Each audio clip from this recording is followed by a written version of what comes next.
कि आपके पूर्वजों के शब्द आपके लिए आशीर्वाद स्वरूप होते हैं, तो कोई ना कोई शब्द आशीर्वाद स्वरूप है।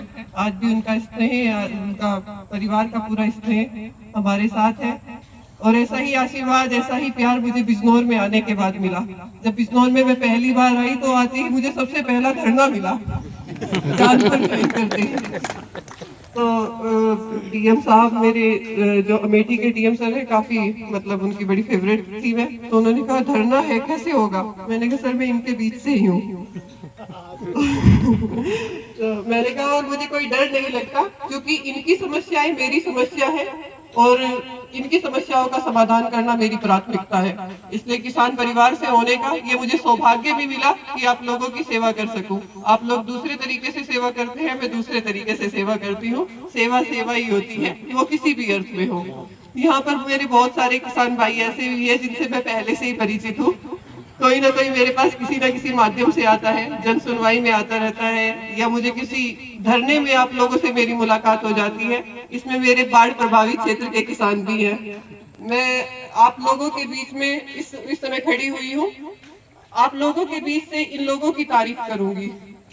वास्तव में ये लोग जितनी तारीफ की जाए, इनकी जितनी प्रशंसा की जाए उतनी प्रशंसा कम है। आप लोगों ने देखा होगा कि 2 महीने पूरा आपदा का समय रहा।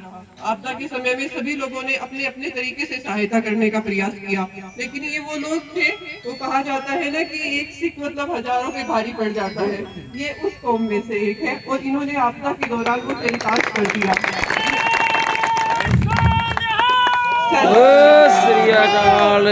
जहाँ कोई भी जाने का साहस नहीं कर पा रहा था बाढ़ के दौरान, आपदा के दौरान, वहाँ न जान केवल ये जाने का साहस कर रहे थे, बल्कि प्रशासन की भी जो सहायता है, आवश्यक सहायता, वो सब ये उपलब्ध कराने का साहस कर रहे थे। मंच मिला आप लोगों के माध्यम से, आप लोग सच में प्रशंसनीय हैं और आप लोगों को आश्वस्त करती हूँ कि जितनी भी सहायता के लिए आप लोगों ने अनुरोध किया था उस समय, वो सारी सहायता आप लोगों को उपलब्ध कराई जाएगी। मेरे रहते जानपुर में, मेरे जाने के बाद मुझे नहीं पता, मैं अपनी केवल गारंटी ले सकती हूँ।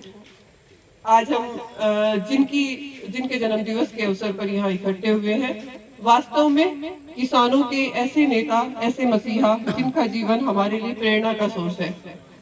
उस प्रेरणा के सोर्स को केवल आप लोग किसी आंदोलन तक, किसी मंच तक या किसी माइक पर बोलने तक ही सीमित मत रखिएगा, क्योंकि विचार वो नहीं होता जो विचार केवल पढ़ा जाए। विचार वो होता है जिसे आप अपने जीवन में उतार लें। अगर आप अपने जीवन में उतार लेंगे तो वो विचार न केवल आपका बल्कि आपकी आने वाली पीढ़ियों का भी भविष्य बदल देगा। तो उस विचार को चरितार्थ करने का प्रयास करिएगा। इन्होंने आज बहुत अच्छी बात कही कि अगर आप आज यहाँ आए हैं तो एक नशा मुक्ति के संबंध में जो युवा जो भाई यहाँ पर बैठे हुए हैं वो एक प्रण लेकर जाए कि नशा मुक्ति से दूर रहेंगे। दूसरा, इनकी बात मुझे सबसे अच्छी